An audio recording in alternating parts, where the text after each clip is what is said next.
Ευρώπη και Βαλκάνια βρίσκονται σε ένα σταυροδρόμι ανάπτυξης. Συναντιούνται επιχειρηματικές πρωτοβουλίες, αναπτύσσονται σχέδια που μπορούν να αξιοποιήσουν εναλλακτικές μορφές χρηματοδότησης και όλοι αναζητούν ένα φόρουμ συνεργασίας, ένα φόρουμ συζήτησης και ένα think tank, θα έλεγα εγώ, το οποίο εσείς σαν Οδική Πρεσβεία το διοργανώνετε για πρώτη φορά φέτος στην Ελλάδα, με πάρα πολλούς ομιλητές και σημαντικές πρωτοβουλίες. Μιλάμε για το Balkans Black Sea Cooperation Forum το 2008, γιατί ήταν διαφορετικό και γιατί είναι σημαντικό τόσο για την Ολλανδία, τόσο για την Ελλάδα, αλλά και για 4 υπήρους διαφορετικές. Σε ευχαριστώ πολύ και για όλες τις ερωτήσεις. Θα σας απαντήσω πάνω σε αυτό, στα αγγλικά όμως. Και όντως, this is going to be the second edition of the Balkans Black Sea Cooperation Forum, and it will take place from May 30 until June 1st at Marousi Helexpo Conference Center in Athens. It is the first time that the region has its own economic forum with a true international outlook, substantial content and a cross-sectoral agenda. A networking platform for business and policymakers, which they will meet with high-level audience from public, from business and from the diplomatic world. It will bring together 60 speakers, moderators and about 400 delegates from many different continents and from many different countries. And that is the unique part of it. Και το σημαντικό, θέλω να τονίσουμε, ότι δεν είναι πλέον επικεντρωμένο. Συνήθως το πρώτο που έρχεται στο μυαλό σε κάποιον που κάνει τέτοιου είδους συνέδρια είναι ότι είναι ενεργειακό. Δεν είναι ενεργειακό και πιάνεται θέματα όπως είναι τα σημαντικά έργα υποδομής και οι μεταφορές. Θα ήθελα λίγο να εξηγήσουμε την ιδιαίτερη ατζέντα. Ναι, the upcoming forum highlights railroad rivers connectivity to the European Union via the Balkan region. Very actual theme because of the many initiatives and strategies from various world and regional superpowers in this region. We believe that through a policy summit and a business summit, we can talk together and see how we can move on and contribute with the forum to the discussion on the internet connectivity.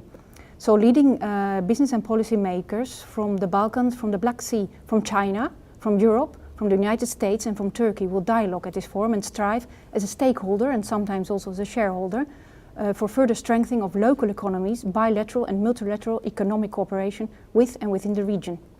Όταν μαζεύεις ένα συνέδριο ομιλητές, επενδυτές και παράγοντες από 3-4 διαφορετικές υπήρους, λένε οι άνθρωποι που γνωρίζουν από τέτοια συνέδρια είναι ότι πρέπει, για να μπορέσουν να ζητήσουν, να υπάρχει μια κεντρική ιδέα, ένα νόημα, ένας κοινός άξονας στον οποίο θα απλωθούν οι επιμέρους τομείς του συνεδρίου. Ποιο είναι στη συγκεκριμένη περίπτωση?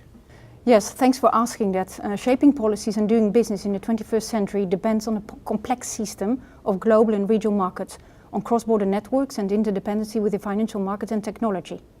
This is even more valid for this sensitive geopolitical and business potential area where world and regional superpowers are influencing with initiatives and strategies.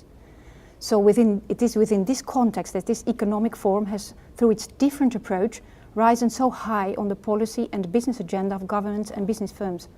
So the question now is, what can the region do and what will the region do? I believe that the region has now more than ever one of the best ever window opportunities to strengthen itself. Now is the moment, so we must talk with each other about leadership, about economics and about interconnectivity in the region. Θέλω να κλείσουμε με ποιο είναι το στίγμα, η υπογραφή, η πινελιά που βάζει η Ολλανδική κυβέρνηση μέσω της Ολλανδικής Πρεσβείας σε αυτό το συνέδριο. Yes, very good, because the Dutch participation to the forum reflects the major foreign direct investment role and near future interest of the Netherlands in the region. Therefore, the forum is supported with the expertise partnership of the Netherlands Embassy in Athens and the Netherlands Enterprise Trade and Investment Agency in The Hague. Our strategic dialogue partner is the International Relations Institute Klingendael. There will be several Dutch speakers, which will be Casper Veldkamp, the ambassador of the Kingdom of the Netherlands here in Athens, and it will be Ms. Anke van den Oude from Microsoft, it will be Wim Meijs from the European Banking Federation, and Mrs. Okano Heijmans from Klingendael. Εκτός από τους ομιλητές που αναφέρατε, θα υπάρχουν, εφόσον αφορά ένα συνέδριο τόσων πολλών χωρών, ποιοι είναι οι σημαντικοί που έρχονται π.χ. από το Ηνωμένα Έθνη? Yes, I think that it's very interesting that from the international speakers I would like to mention Mrs. Kingo. She's the Executive Director from the United Nations Global Compact. It's Ambassador Izan from the Ministry of Foreign Affairs from China. It is Mrs. Kharkitai from the head of Western Balkans of the EBRD. And it is the CEO of the port of Piraeus, the CEO of the port of Thessaloniki, and the Greek Minister of Energy, and Mr. Asmussen from the Managing Director Lazard.